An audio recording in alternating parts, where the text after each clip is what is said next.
Tole. Maaltu sababa siitee gara Islaamaa akka dhuftu? Wanti sababa naa ta'e inni tokko kanaan dura gorsa namaatiin yookaan haasaa namaatiin illee utuu hin taane dhugaadhaa guyyaa lama abjuu addeen qaban ture. Hayyee. Abjichas immoo hiikee isinitti himuu nan danda'a yoo barbaachisaa ta'e. Innaa abjuu adde sanarra dhaabbadhee zuurii tokko abjuu addee zuurii lammaffaa gaafan abjuu adduu abbaa koo gaafadhe dawalee bilbilaan jechuudha. Gaafan abbaa koo dawalee gaafadhuu lakkii dhiisi mana waldaatti deddeebii dhiisi namatu qorichas hojjechaa jiraati minaaminii naan jedheennaan tolee deemanii dhiisee garuu baay'ee na kukkuuqama ture. Na bakka karuma kanaan bakka murteeffadhe. Ajiib. Subhanallah. Rabbiin waan fedhe hojjeta. Abjuudhaa inshallah booda waan ni jenna. Tole. Amma Yesuus Kiristoos akka ilma Maariyaamaati. Maariyaama irraa dhalate ni amantaami? Tole. Yesuus Kiristoos gartee waaqa akka qabu amanna Islaamni. Waaqayyo isa ergamaa Rabbiiti jennee amanna. Muhammadis Abrahaamis ergamaa Rabbiiti. Waaqni tokko lamaa miti sadii miti. Dubartii irraa hin dhalatu, hin nyaatu, hin mugu, hin mul'atu jennee amanna. Kana hunda amantu? Nan amana sirriitti malee. Tole inshallah. Gara Islaamaa deemna biliyoon akkam jette? Yaaduma qabsiifna. Biliyoon kana faloo godhi dura. Biliyoon faloo godhi deebisa inshallah. Ayyee lakkoofsa waan barnoota waa'ee kanaa si barsiifna nama bakka jirtutti nama si goona si barsiisan inshallah. Tole inshallah. Shahaadaa jechuun dhuga baatii jechuudha. Waaqayyo tokkoof masakamuu ajaja Waaqayyo raawwachuu fadha ofii dhisanii fadha Waaqayyo raawwachuu akkuma Yesuus illeen ani gartee fadha isana ergeetiin raawwachuu dhufe malee fadha kan koo raawwachuuf hin dhufne jedha. Abrahaamis fadha Waaqayyo, Museenis, Muhammadis, Salomoonis, anis atis fadha Waaqayyo namni raawwatu Islaama jechuun qubee jecha afaan Arabaati. Gartee amma kuma lixaa jechuun afaan qubee Oromooti. Afaan Oromooti Amaariffaa miti Arabiffaa miti. Akkasuma Islaama jechuun afaan Arabaati. Yoo afaan Oromootitti geeddarree hiikoon isaa Waaqayyoof masakamuu jechuudha. Wayi seexaana masakamta gawaanni obboleessa koo Waaqayyoof himi. Tole gara shahaadaa deemna quba kee ol qabi harka tokkicha kanatti na jalaa jetta inshallah. Ashhadu أن لا إله إلا الله وأشهد أن محمدا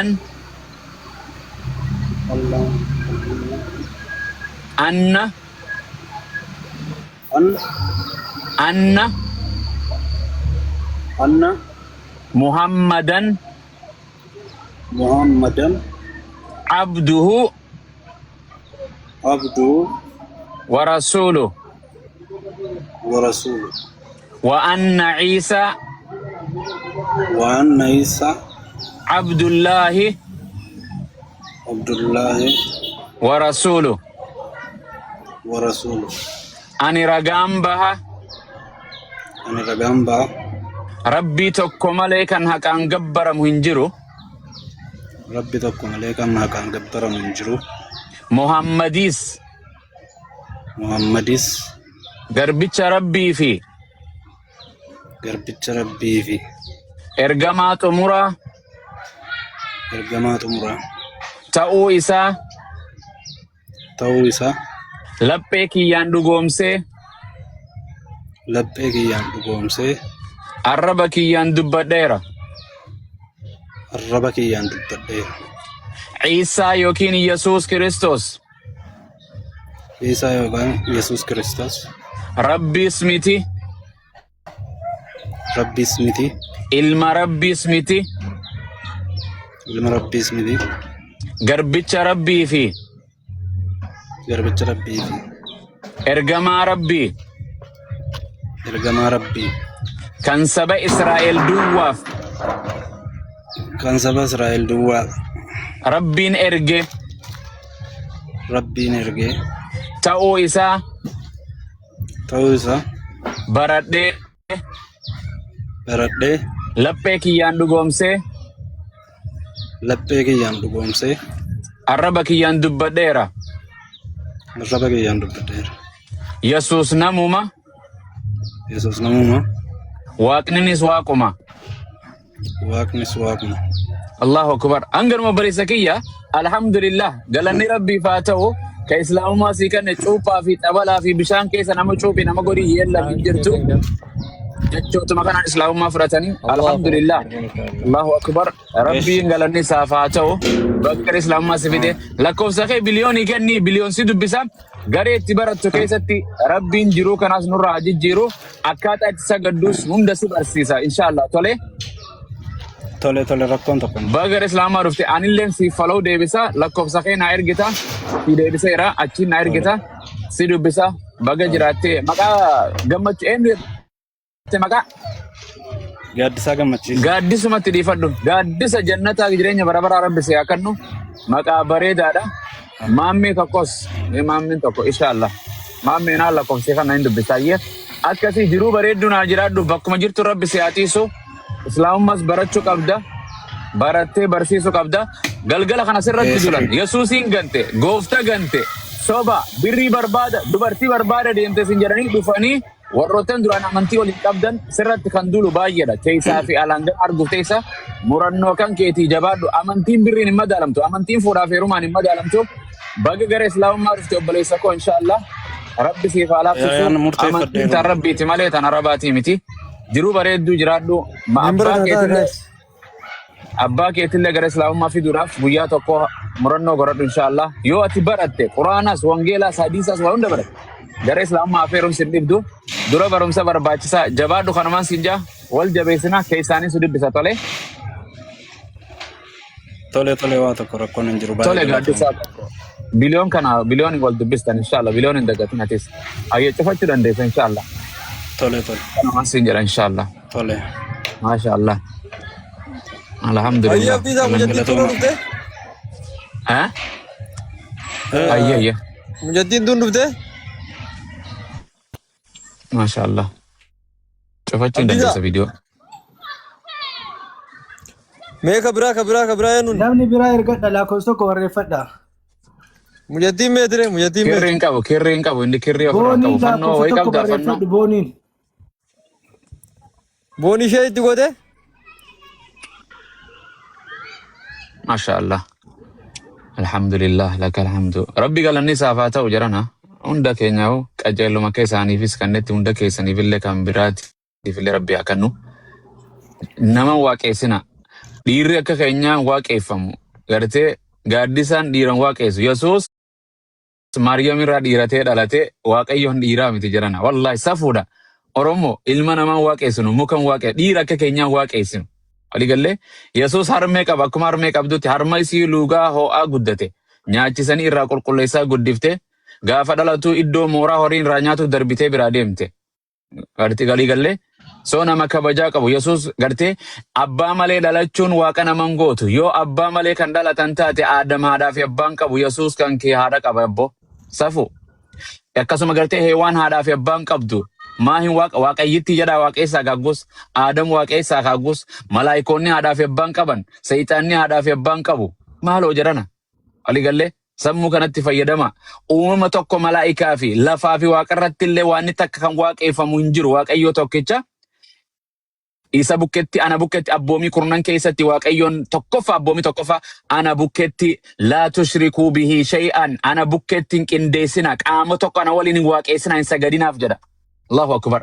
Akkana jechuun waaqni yoomiyyuu waaquma jirana kalee isaas waaqa har'aas waaqa waaqni hin geeddaramu. Gartee hanaan tunuu gaafa Itoophiyaa jirtu shamara gaafa biyya gartee Arabaa dhufte dhiiran taane ka abumuwaas hin taane maadaamiin taane gurraattuma teenya tana anis kanuu biyya faranjii dhufee faranjiin taane waaqayyoon kalee isaas jalqabaas isuma Yesuus illee kalee isaas sanuma har'aas sanuma jedha wangeelli Phaawulos illee akkasuma jedha. Waaqayyo bira geeddaramuun Irmiyaas keessa waaqayyo ani hin geeddaramu ani kanamaatii miti hin geeddaramu jechuudha. Namaa miti naman ta'u waaqayyoon yaa saba dubartiin takka dhiiruma deetti takka dubartii deetti ilmi namaa nama daha waaqayyoon hin dhalatu qaama tokkorra anaafeetii gadaameessa harmee teenyaa keessa ji'a 9 iddoo dhiphoo sana gadaameessa dubartii sana keessa teenyee qaamuma saalaa dhiphoo saniin ilmi namaa booyaa rakkachaa iyyaa dhufaa bar qaama santu isa rakkachaa gadi bu'a. Waaqayyoon guddaan kun qaama saalaa saniin gabbu yeroo jedhamu gara keenya safuudhaa miti yaa jara namaal taatan ammoo amantii arrabsuufi miti an olii gallee waaqayyo dubartiin gadaameessaa keessatti gartee ulfa gartee waaqayyo jedhamu hin baadhattu ilma namaa baadhatti malee yaa jara uumama baadhatti malee uumaan baadhattu maal taatan waaqayyoon eessatti mana naa ijaartu jedha bantiiwwan waaqaa fi lafaa kun gartee nan fuutu jedha waaqayyoon hin fuutu gartee waaqni gartee teessoo kootii lafti kun ejjata miila kootiiti jedha hin fuutu eessa waaqayyoon gudda jedhana.